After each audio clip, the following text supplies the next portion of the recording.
Bon, Eric, c'est quand tu veux, on est 53. Bonjour à toutes et à tous. Heureux de vous retrouver pour cette nouvelle matinale et cette série de matinales de l'IEM le deuxième mardi de chaque mois. Nous sommes très heureux de recevoir aujourd'hui Monsieur Pierre Berlioz. Vous êtes professeur de droit privé, vous avez été directeur Europe internationale de l'UIMM, directeur de cabinet du président de la Compagnie des commissaires aux comptes, directeur de l'EFB. Nous avons eu l'occasion de nous rencontrer lorsque j'intervenais à l'EIMA et vous avez été conseiller du garde des Sceaux. Vous êtes l'auteur, vous avez participé à de très nombreuses conférences, vous êtes l'auteur de nombreux ouvrages et articles, et le dernier, je pense, est en lien avec euh, l'intervention de ce jour, puisque le titre est l'impact de l'IA sur la formation des juristes. J'attends avec une vive impatience, pardon, de comprendre le lien entre médiation, algorithme au pluriel, une automatisation à haut risque. Comme chaque fois, vous pouvez poser vos questions via le chat et Jocelyne et moi-même, nous vous donnerons la parole à l'issue de l'intervention de M. Berlioz. Jocelyne, c'est à toi. Eh bien, moi, j'ai rien de beaucoup de plus à ajouter. N'oubliez pas de poser vos questions là en bas dans le chat et on les transmettra ou on vous donnera la parole tout à l'heure. Monsieur Berlioz, the floor is yours. Thank you so much. Merci pour l'invitation. Je suis ravi de pouvoir faire cette présentation devant vous. Algorithme et médiation, effectivement, c'est quelque chose qui peut surprendre, qui pose question en tout cas. À vrai dire, j'ai intitulé cette présentation Algorithme et médiation, mais c'est évidemment plus d'intelligence artificielle que je vais parler. Mais je voulais rappeler ce terme d'algorithme pour bien faire la distinction, pour commencer, entre une IA et, euh, et un algorithme de manière générale, puisque l'algorithme est le genre et l'IA est une espèce. L'algorithme, c'est une suite d'étapes qui permettent d'arriver à un résultat à partir d'un certain nombre d'éléments qu'on a fournis en entrée. Et pour donner un exemple totalement euh, basique et habituel, une recette de cuisine, c'est un algorithme. Vous avez une liste de courses, vous avez des étapes à suivre et vous arrivez à votre résultat qui est un plat. Donc évidemment, on ne va pas parler de recettes ici, de ce genre d'algorithme, mais plutôt d'algorithmes qui ont été conçus pour que leur comportement évolue dans le temps, en fonction de ces données qui leur ont été fournies. Donc, des algorithmes un petit plus évolués, des algorithmes qui sont dotés d'une capacité d'évolution, d'une capacité d'adaptation, et ce pour, à partir des entrées qu'ils reçoivent, déduire un certain nombre de sorties qui peuvent être de nature différente, des prédictions, du contenu, des recommandations ou des décisions.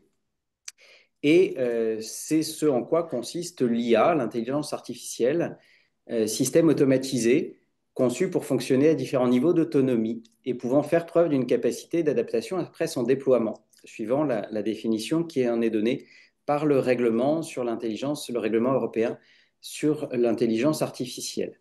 Donc, on est sur un système évolutif, un système adaptatif qui va pouvoir, à partir des données qu'on lui fournit, qui va pouvoir souvent apprendre et en tout cas transformer un peu sa méthode pour être plus efficace. Et dans ces systèmes d'IA, il y en a un évidemment qui fait l'actualité depuis quelques années maintenant, depuis un peu plus de 2 ans, c'est l'IA générative. L'IA générative qui, elle, est capable de produire des textes, des images, des sons ou d'autres formes de données qui imitent des créations humaines. Alors, la première question qu'on peut se poser, c'est à date et dans un futur proche, que peut-on faire avec l'algorithme, avec l'IA? La question suivante étant, on est juriste, hein, qu'a-t-on le droit de faire avec l'algorithme? Et enfin, compte tenu de ces deux, finalement, de ces deux données d'entrée, hein, un plan, c'est aussi un algorithme. que va-t-on faire? Que va-t-on faire avec l'algorithme? Alors, que peut-on faire avec l'algorithme? On peut faire beaucoup de choses. Aujourd'hui, avec l'IA, à quoi ça sert toute cette histoire d'intelligence artificielle? Bah, beaucoup de choses et encore beaucoup plus de choses à l'avenir. Première chose, c'est peut-être celle qu'on a le plus souvent aujourd'hui en outil, c'est la transcription et la synthèse de réunion.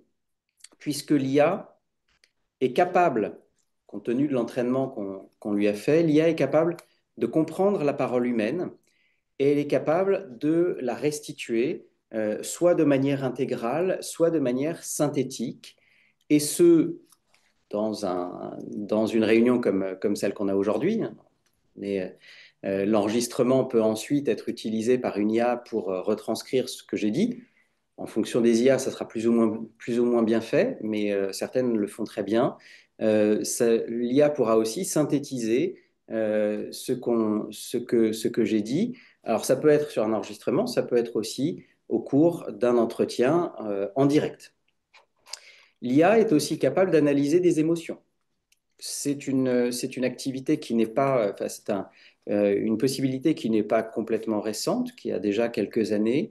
L'IA est capable, en analysant les traits de notre visage, en analysant notre voix, en analysant aussi la manière dont on tape sur le clavier, par exemple, l'IA est capable, et puis évidemment par différents capteurs, le cas échéant, beaucoup plus contraignant, mais l'IA est capable d'analyser nos émotions, de détecter si on est énervé, si on est inquiet, de détecter toutes les émotions qu'on peut ressentir. L'IA est aussi capable, à partir d'un contenu non structuré, parce que sinon ça sert pas à grand, c'est moins utile. À partir d'un contenu non structuré, l'IA est capable d'extraire des données, d'aller rechercher l'aiguille dans la botte de foin, hein, tout simplement, dans une masse de données, d'aller chercher des données utiles et, le cas échéant, de les classer, de les catégoriser, d'en faire le tri et l'organisation. C'est le cas, par exemple, dans vos smartphones avec vos photos. L'IA est capable de vous les organiser si vous voulez aller chercher les portraits, si vous voulez aller chercher des paysages, des lieux, peu importe, des dates, et vous les organisez, vous les classez en fonction des paramètres que vous lui aurez donnés. Alors on peut avoir comme ça des graphiques, des tableaux de bord, énormément de choses, et c'est assez facile de lui faire faire puisque on peut lui donner des instructions en langage naturel. Donc parmi ces données, trouve-moi les adresses des parties, trouve-moi leur situation familiale, trouve-moi ceci, cela. L'IA est tout à fait capable de le faire et d'aller vous le sortir d'un contenu non structuré. L'IA est capable ensuite, plus profondément, d'analyser les données. Alors ça peut être, il peut y avoir différentes manières, différentes finalités. Ça peut être de réduire le bruit, donc de ramener, c'est un peu en lien avec l'extraction, de ramener les choses aux données pertinentes, de nettoyer les données ou de les reconstituer, le cas échéant, par le traitement de données manquantes. Vous pouvez ainsi, dans une image, s'il manque des pixels, si vous voulez supprimer un poteau télégraphique, vous pouvez traiter l'image, mais c'est vrai aussi du texte. Sur un texte, on peut le compléter, on peut rajouter des parties. C'est utile, par exemple, dans certaines sciences qui analysent des textes anciens qui ont pu être un peu effacés. On va pouvoir comme ça reconstituer des morceaux de texte à partir de l'ensemble. Sur la base de ces analyses, l'IA peut aller plus loin. L'IA peut aussi formuler un certain nombre de recommandations, notamment parce qu'à partir des données qu'elle a analysées, elle va être capable de détecter des tendances. Ça peut être des tendances chronologiques, ça peut être des tendances, des corrélations logiques, ça peut être des modèles cachés dans l'ensemble des données. Et donc, de l'analyse, on va pouvoir déduire, on va pouvoir formuler des recommandations qui seront soit prédictives, ça c'est en fonction de différentes tendances, soit prescriptives, Là, c'est si on a si on a des modèles qui peuvent être déduits des données et qui vont permettre d'aller recommander un comportement compte tenu de la situation. Dans tel type de situation, le plus pertinent est de faire ça compte tenu des éléments qui se dégagent. Et donc, l'IA va recommander d'agir d'une certaine manière dans un certain environnement, en fonction des différentes données qui lui auront été fournies. Et enfin, la dernière possibilité la plus récente, comme je vous le disais, c'est celle de génération de contenu. Génération de contenu, je pense que vous êtes un certain nombre à avoir utilisé ChatGPT ou Claude ou euh, d'autres outils d'intelligence artificielle, peut-être les IA des éditeurs juridiques aussi, qui s'appuient sur ces modèles. Et donc là, on peut, à partir de l'IA, produire du texte, produire des images, produire du son. Je pourrais très bien, à partir de ma présentation, avec une IA générative, produire ma voix, mon image et cette intervention de ce matin, si je lui donne tous les éléments nécessaires. Mais je vous rassure, aujourd'hui, c'est moi qui suis là. C'est pas une intelligence artificielle. Elle buterait pas sur les mots de temps en temps. Donc, avec tout ça, si on va vers la médiation, qu'est-ce qu'on peut faire? Ça. La médiation automatisée. Aujourd'hui, c'est une capture d'écran d'un site qui existe au Canada. Vous avez des systèmes de médiation automatisée, donc dans laquelle c'est l'IA qui va médier. Donc une partie qui souhaite recourir à ce système va proposer à l'autre d'entrer dans le schéma et chacune va fournir des éléments qui vont ensuite être utilisés par le système d'intelligence artificielle pour tenter de rapprocher leur position. Donc le système va leur poser des questions individuellement, va aussi à un moment les réunir, va interagir avec chacune des parties pour essayer d'aboutir à un projet d'accord que le système pourra générer puisqu'il est capable de générer du contenu. Donc vous aurez de l'analyse des données qui lui sont fournies. Vous aurez des recommandations, un système de recommandations à partir de ces analyses, puisque l'outil va analyser les convergences et les divergences, leur mettre en avant et leur proposer des évolutions, quitte à aboutir à un projet d'accord. Donc ça existe ailleurs. La question qui suit, c'est bien sûr, qu'a-t-on le droit de faire avec l'intelligence artificielle? Et surtout, quel est aujourd'hui le cadre juridique en matière d'intelligence artificielle? C'est le règlement européen sur l'intelligence artificielle, le RIA, du 12 juillet 2024, euh, qui, qui est un outil qui suit un schéma assez connu en droit européen. Vous pratiquez peut-être le droit européen pour certaines et certains d'entre vous. C'est une méthodologie de réglementation des produits. On le retrouve dans différents domaines, dans le domaine de la santé, dans le domaine aussi ESG. Je suis actuellement en train de travailler, par exemple, sur le règlement de lutte contre la déforestation ou le règlement de lutte contre le travail forcé. Ça fonctionne de la même manière, c'est-à-dire qu'on va définir un certain nombre d'exigences de sécurité ou de qualité pour des produits qui vont devoir être satisfaites avant la mise sur le marché de ces produits par les acteurs de la commercialisation et de la production de ces produits.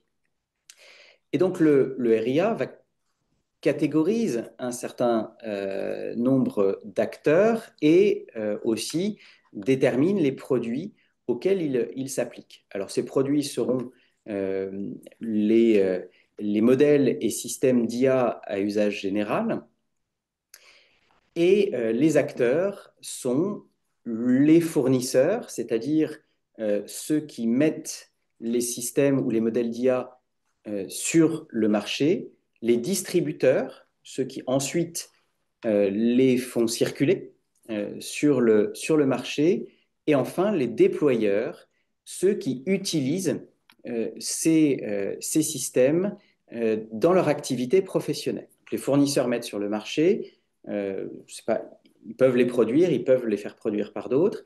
Les distributeurs les font circuler, les déployeurs les utilisent à titre professionnel. Et le RIA impose un certain nombre d'obligations à ces acteurs, et notamment des obligations préventives, puisque, comme je vous le disais, c'est une approche qui va anticiper et contrôler les risques avant l'introduction des produits sur le marché, de façon à ce qu'on ait des produits qui soient mis sur le marché avec un niveau suffisant de sécurité en fonction des risques qu'on va imaginer, qu'on va anticiper.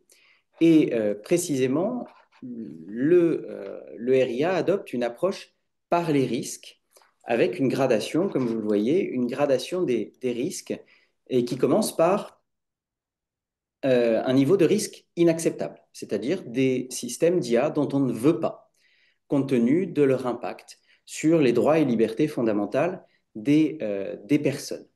Alors, vous trouverez notamment dans cette catégorie des systèmes interdits, et qui le sont d'ores et déjà, puisque cette interdiction est en vigueur depuis environ 4 mois, notamment les systèmes d'IA qui font de la notation sociale. La notation sociale, c'est quand on s'attribue aux uns et aux autres des notes de satisfaction. Voilà, donc à la fin de cette intervention, vous trouverez que j'ai été particulièrement bon, vous me mettrez 5, vous trouverez que j'ai été particulièrement mauvais, vous me mettrez 0, et j'aurai ainsi une note qui va me suivre dans ma vie sociale. Si vous ne l'avez pas vu, je vous conseille un épisode de la série Black Mirror qui est particulièrement édifiant sur ce point. Et donc cette note me donnera accès ou non à un certain nombre de services, à un certain nombre de possibilités. Si j'ai une bonne note, je pourrais mettre mes enfants en crèche. Si j'ai une mauvaise note, je ne pourrais pas. Si j'ai une bonne note, je pourrais voyager en avion. Si j'ai une mauvaise note, je ne pourrais pas, etc., etc., etc. Autant vous dire que c'est un enfer sur Terre. Donc, en tout cas, on considère en Europe que c'est quelque chose qui est absolument inacceptable, et on l'interdit, ce qui n'est pas le cas de la Chine, par exemple, mais ça a évidemment des vertus pour un État un tout petit peu dirigiste, n'en déplaise à certains pour cette qualification. Sont interdites aussi les systèmes d'IA qui permettent de manipuler. Ça, c'est un point important aussi. Les systèmes d'IA qui permettent de manipuler, qui permettent d'altérer le comportement d'une personne, d'altérer sa décision à partir avec des outils qui passent en dessous du seuil de conscience d'une personne, ou des techniques subliminales, des techniques trompeuses qui vont permettre d'orienter les comportements sans que la personne s'en rende compte. Sont également interdits les systèmes qui permettent d'inférer les émotions d'une personne sur le lieu de travail et dans les établissements d'enseignement. Moi, par exemple, je ne peux pas utiliser un système d'IA pour voir les émotions de mes étudiants. Je ne peux pas voir s'ils sont énervés après moi. Je ne peux pas non plus faire sur le lieu de travail, alors que ça se faisait, hein, des entretiens individuels, des entretiens annuels, par exemple, assistés par IA. Ça se faisait beaucoup, ça commençait à se faire pas mal dans les RH. Vous utilisiez des systèmes d'IA qui vous permettaient de vous avertir quand votre salarié était énervé, quand il était déboussolé, etc. Ça, aujourd'hui, c'est interdit. Donc, notation sociale, manipulation, euh, analyse des émotions sur le lieu de travail ou des établissements d'enseignement, par exemple.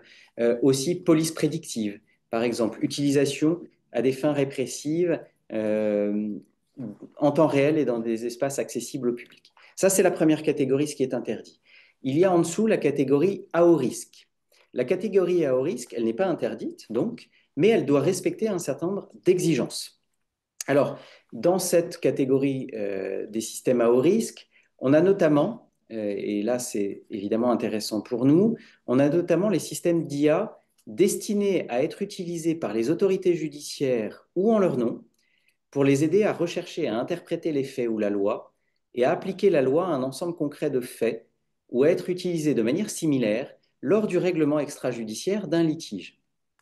des systèmes destinés à être utilisés par les autorités judiciaires ou en leur nom pour les aider à rechercher et à interpréter les faits ou la loi, à appliquer la loi à un ensemble concret de faits ou à être utilisés de manière similaire lors du règlement extrajudiciaire d'un litige. Il y en a d'autres, par exemple les systèmes biométriques, les systèmes de recrutement en matière de RH et toute une liste qui est donnée par une annexe du règlement. Quand on rentre dans cette qualification de système à haut risque, les fournisseurs sont obligés de prendre un certain nombre de mesures pour atténuer, voire supprimer ces risques. Ces mesures tendent notamment à assurer la qualité des données pour éviter qu'il y ait des biais dans les systèmes, donc que les résultats soient faussés par les données qu'on introduit, sur lesquelles on les a entraînés, qu'il y ait des notices d'utilisation détaillées qui permettent aux déployeurs, c'est-à-dire aux utilisateurs professionnels, d'utiliser correctement le système. Aussi, et c'est très important, qu'il y ait toujours une possibilité de contrôle humain du système d'IA. Également qu'il y ait un niveau de robustesse et de sécurité, cybersécurité suffisant. Et donc tout cela doit permettre aux déployeurs, doit leur permettre une utilisation avec un minimum de risque de ces systèmes à haut risque, donc d'éviter ces risques importants qui sont anticipés. Les déployeurs aussi ont un certain nombre d'obligations dans l'utilisation de ces systèmes à haut risque, notamment de confier le contrôle humain à des personnes qui ont les compétences suffisantes, également de mettre en place une organisation qui soit adaptée à la notice d'utilisation, aux prescriptions d'utilisation, pour que ces systèmes soient utilisés conformément à ces notices.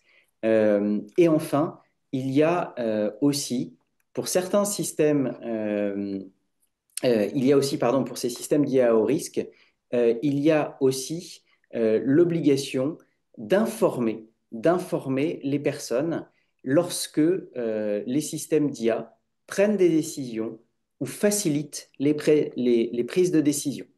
Lorsque les systèmes d'IA à haut risque prennent des décisions ou facilitent les prises de décision concernant des personnes physiques, ces personnes physiques doivent être informées de cette possibilité et du fait qu'elles sont soumises à l'utilisation d'un système d'IA à haut risque.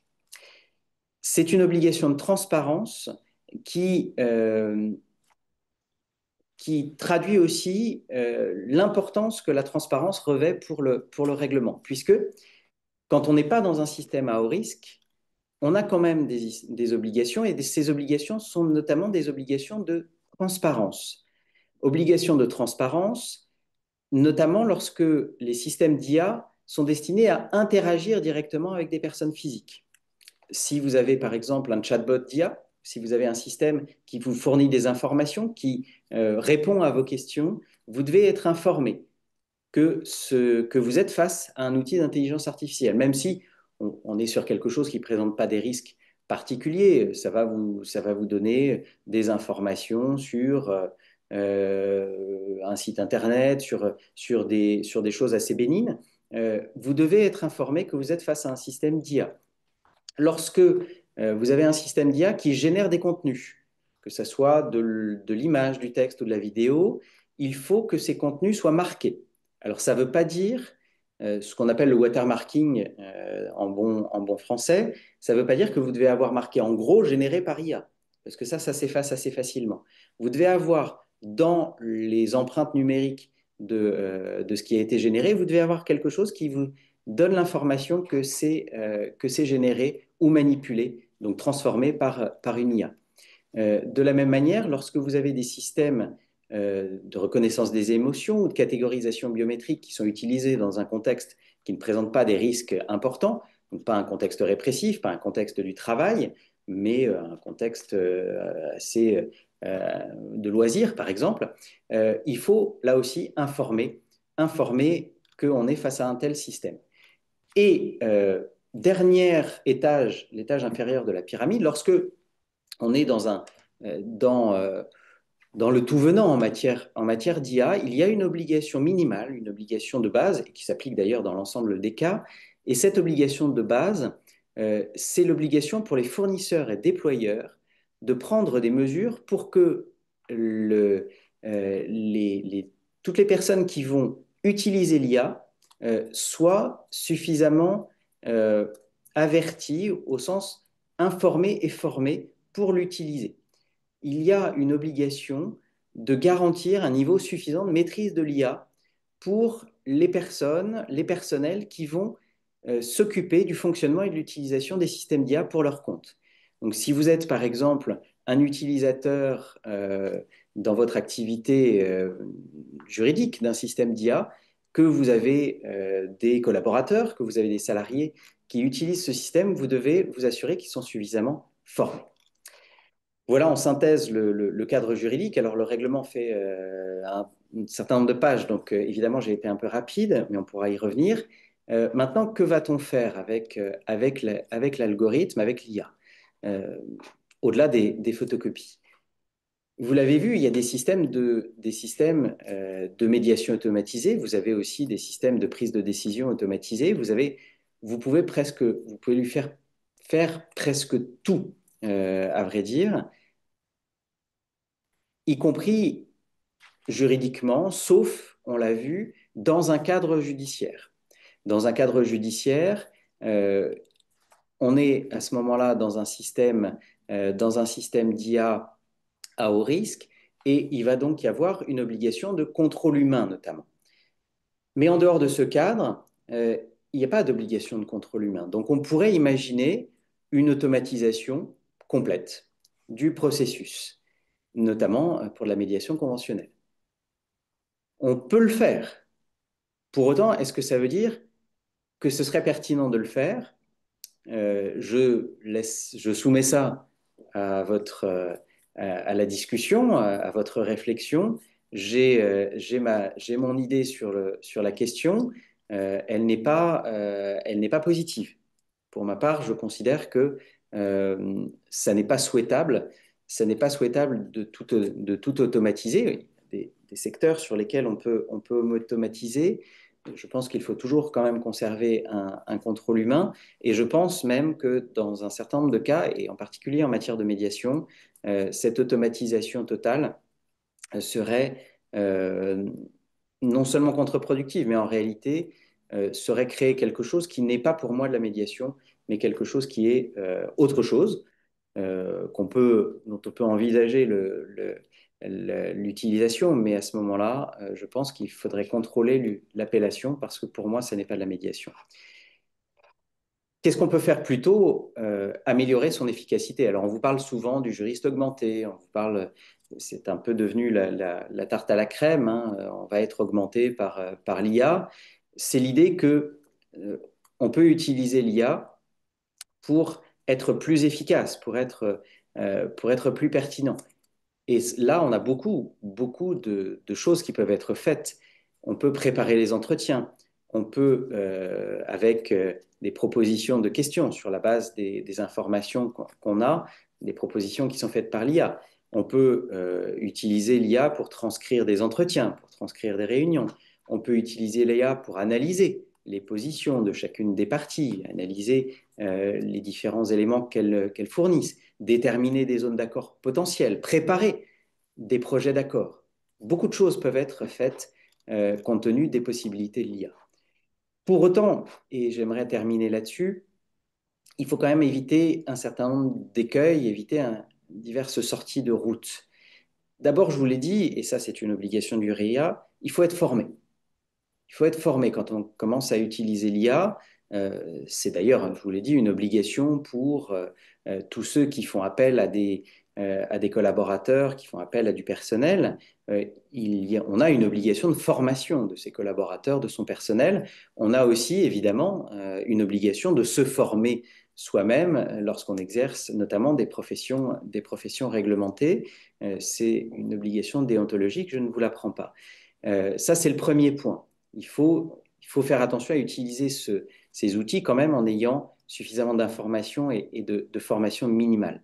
Il faut aussi, parce qu'il n'y a pas que le règlement sur l'intelligence artificielle qui s'applique, il y a aussi un autre règlement très important, c'est le RGPD, le Règlement général sur la protection des données, et pour certains points, la loi informatique et liberté, les zones que le RGPD ne couvre pas, il faut respecter le RGPD dans la collecte et dans le traitement des données personnelles qui servent à alimenter les outils. C'est un point aussi fondamental. Ce n'est pas parce qu'on utilise de l'IA qu'on peut faire n'importe quoi avec les données de ses clients, notamment. Euh, il faut aussi, bien évidemment, respecter le secret professionnel. Alors, ça a notamment une dimension importante en termes de connaissance de ce que deviennent les données de ses clients, pas que les données personnelles. Euh, Par exemple, si vous utilisez une version gratuite, par exemple, de ChatGPT, ne lui confiez aucune donnée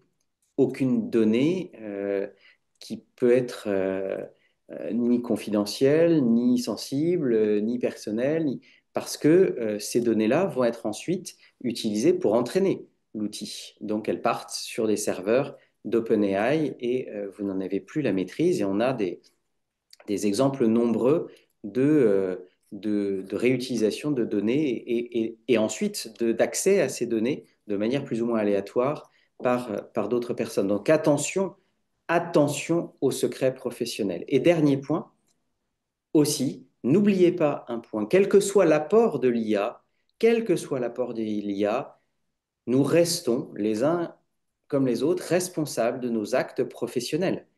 Quand on utilise l'IA, c'est comme quand on fait travailler un collaborateur, un stagiaire, l'acte qu'on élabore, on en porte la responsabilité, on en assume la responsabilité parce que on le signe, parce qu'on endosse cette responsabilité, et c'est pas parce qu'on a utilisé de l'IA qu'on peut transférer sa responsabilité sur le fournisseur de cette IA ou sur son développeur.